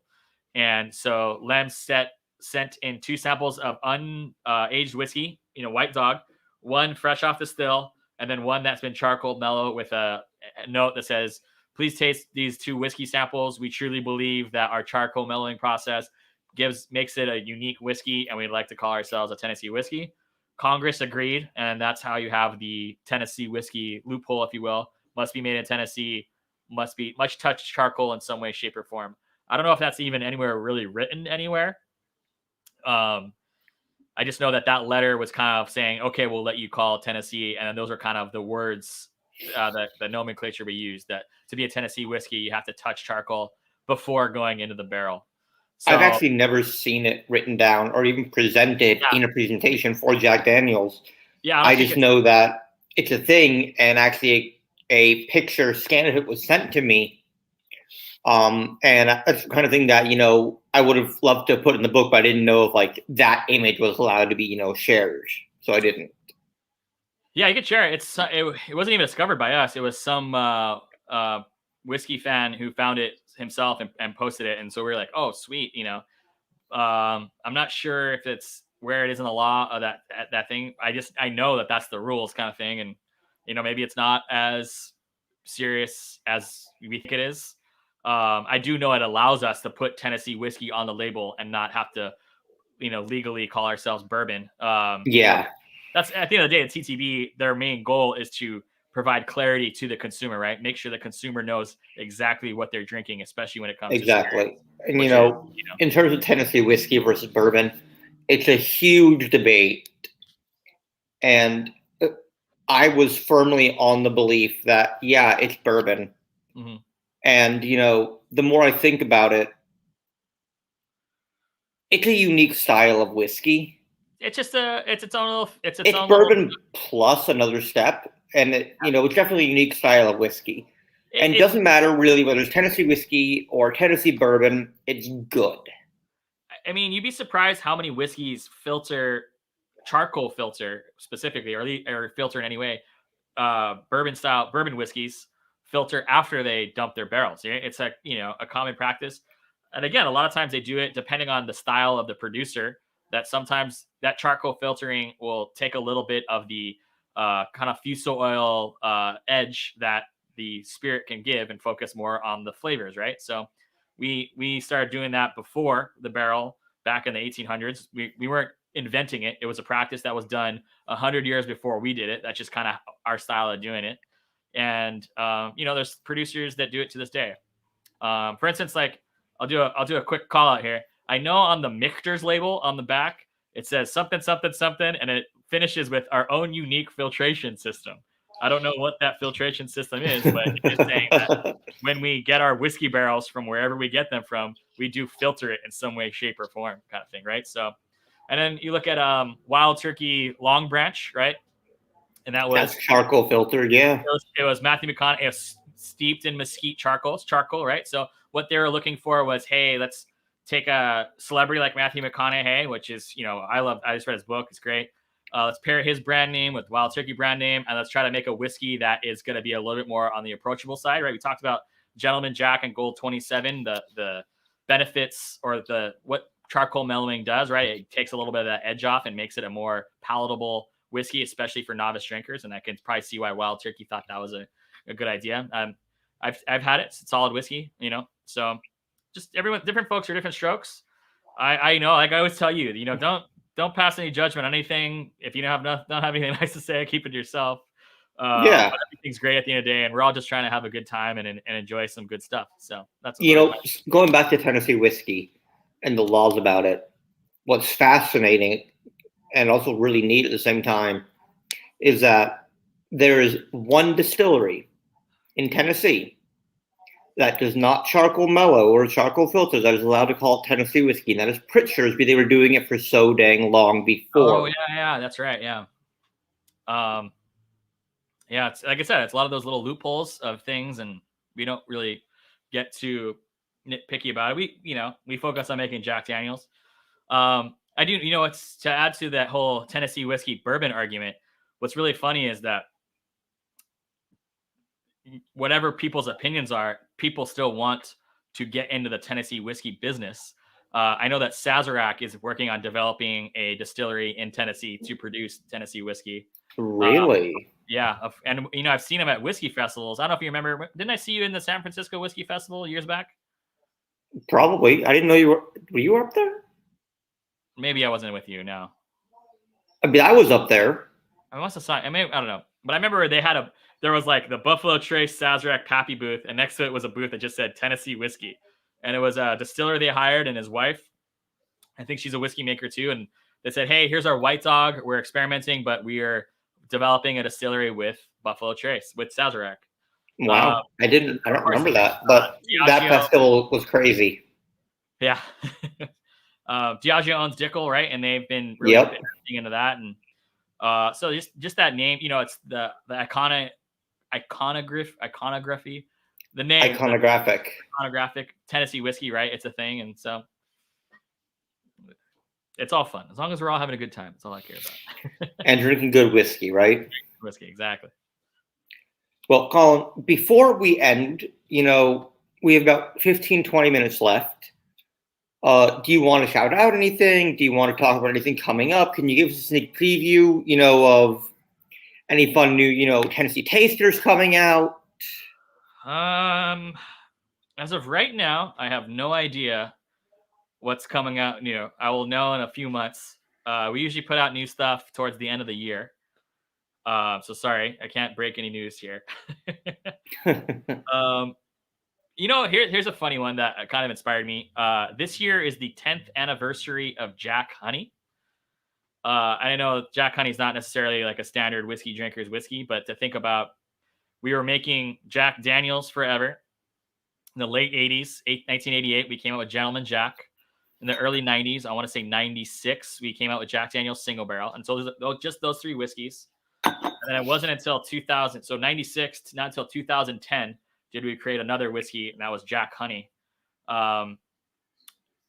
Wild Turkey is actually the first whiskey company to come out with a whiskey honey liqueur. They have their Wild Turkey American Honey, but they came out that in the 80s, and that's kind of been around forever. Wow. Kind of lost in the ether. But pretty cool that Jack came out. Jack Honey, I know 10 years ago, I'm 36, 26 years old. When Jack Honey came out, I was like, hey, this is actually really cool. I drink it on the rocks. Now I like to kind of more have fun with it and make cool cocktails with it. I don't just say drink it neat as often, but it's definitely a great shooter. But pretty interesting to think about it. It's been only 10 years since Jack Honey came out. We have 3 flavored whiskeys. And not to throw shade, but Jim Beam just came out with their 9th Jim Beam Orange. But, you guys have honey, fire, and now apple. Apple, yeah. And I'm sure we'll probably stick with those 3, just, because they're really more for just to try a little, gain a little bit of market share, if you will, right? Fireball used to be, when Fireball first came out, it was on a skyrocket to be one of the most consumed things in the world. And I think that's when everyone's like, oh, we need to kind of get into the fire business, if you will. You know what just sold was Rum Chata. Oh, really? Yeah, they just sold. Who'd they sell to? I don't remember. We used to do a Jack Fire Rum Chata partnership. Sorry, I'm talking about all these flavors. I just, for work, a lot of times it's trying to think of creative ways to. No, you're fine. Showcase these flavors to the world, kind of thing. And so I get really fun. I try to make up different slushies and things like that, or draft cocktails to use these flavors in fun ways that kind of make. So you know what? That's perfect. As a former bartender and someone who still will jump behind the bar at your own events, I've seen you behind that bar at at room number 7. Jack events at room number 7, which hopefully that'll come back. We'll see. Yeah. I liked room number 7. It was a really cool little spot. How would you incorporate something like Jack Fire or Jack Honey into a cocktail so that you are showcasing the spirit a little bit, but you're also using that flavor? Yeah, well, first thing, so when it comes to classic cocktails, if you look at a lot of these older books, they just kind of say bourbon or rye, and they don't say Tennessee whiskey. And I think that's more of a multitude that the category of Tennessee whiskey wasn't necessarily popular enough to need to call out a specific one, or more so my belief that it's kind of one of the same kind of thing, right? But I always had this idea to kind of get bartenders, some of our industry leading bartenders, like, hey, let's make some classic cocktails with Jack that are designed to highlight the Tennessee whiskey flavor, if you will, kind of thing. So that's one idea I always had. But then two is when it comes to making cocktails with our flavored whiskeys, Jack Honey, it's using a natural honey extract that has a little bit of kind of a nuttiness to it. It always kind of reminds me of Honey Nut Cheerios. So that's always. And so actually right now I actually just, my buddy, George Figueroa, he's the head bartender at All Day Baby. They do a Disneyland style mint julep. So it's non-alcoholic, right? It's just a lemonade with a creme de menthe and put some mint sprig in there. And wait, isn't creme de menthe alcoholic? Well, you can get it just as like a syrup, right? It's more of a peppermint flavor as opposed to a spearmint flavor. And peppermint's kind of more associated with like the dessert type of mint. Yeah. Yeah. But just doing this, a little bit of Jack Honey, and I had this like really great Jack Honey lemonade, mint lemonade. And then I was working on making like a slushy out of it. And just thought it was so fun to like have that honey, a little bit of the nuttiness, the mintiness. Yo, that sounds really good. Yeah. And it's, like I said, this is especially after the quarantine and COVID, and just kind of like focusing more on the fun side of drinking as opposed to the insane, the nuances and stuff. Like, just like, let's have fun and this and that, and try some new flavors and make it light and get people happy again, kind of thing. And I think that's why I've been kind of gravitating towards making fun drinks with the flavors a lot lately. Anyway, there's my little rant. No, dude, that rant was beautiful. That's something I've been thinking about myself is when my bar reopened to Daily Pine, for everyone watching, that's where I was working before COVID. We have a back stock of some flavored products, and I'm like, all right, well, I want to move through it, but I need to think of clever ways to do it. Yeah, make some punches, some punch style drinks, draft drinks, slushy drinks, things that encourage. That could be fun. Take one of our beer taps and put it into a draft cocktail tap. Yeah, I actually just did a drink with like a passion fruit, grapefruit. I use this Italian aperitivo and just classic Jack, and it was like, honestly, it tasted like fruit punch. It was one of the best things I had in a long time. And I was like, this needs to be a draft cocktail at a bar. I love this. So just, fun, make drinking.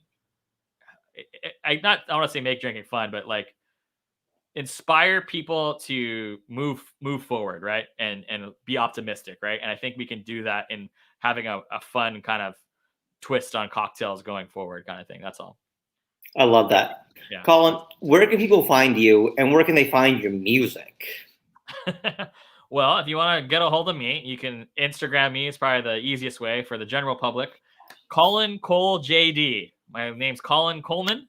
My two best friends are Cole and JD. I work for Jack Daniels. I thought it'd be fitting to call myself Colin Cole JD. So at Colin Cole JD on Instagram. I'm somewhere on Facebook too if you want. And my music, my band is called The Red Ribbon Army, which I don't really promote. You can find us on Spotify if you want to take a listen. The Red Ribbon Army.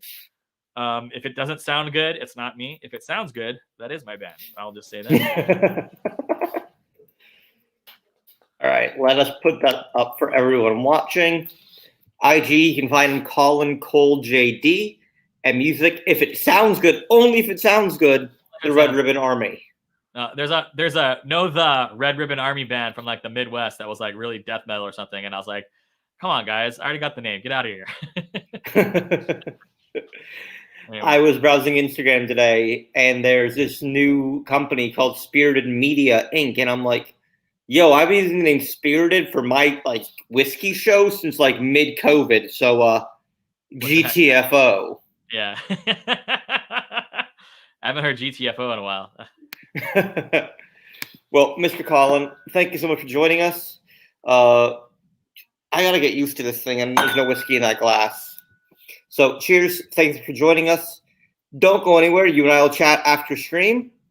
And ladies and gentlemen, we hope to see you next week. We're joined by Daniel Sherry and Gordon Dundas from Ian McLeod Distillers.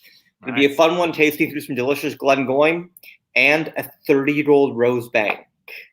I'm really excited for that. Cheers. Cheers. Sam, thanks for having me, man. Really appreciate it. This was fun. Man, my pleasure.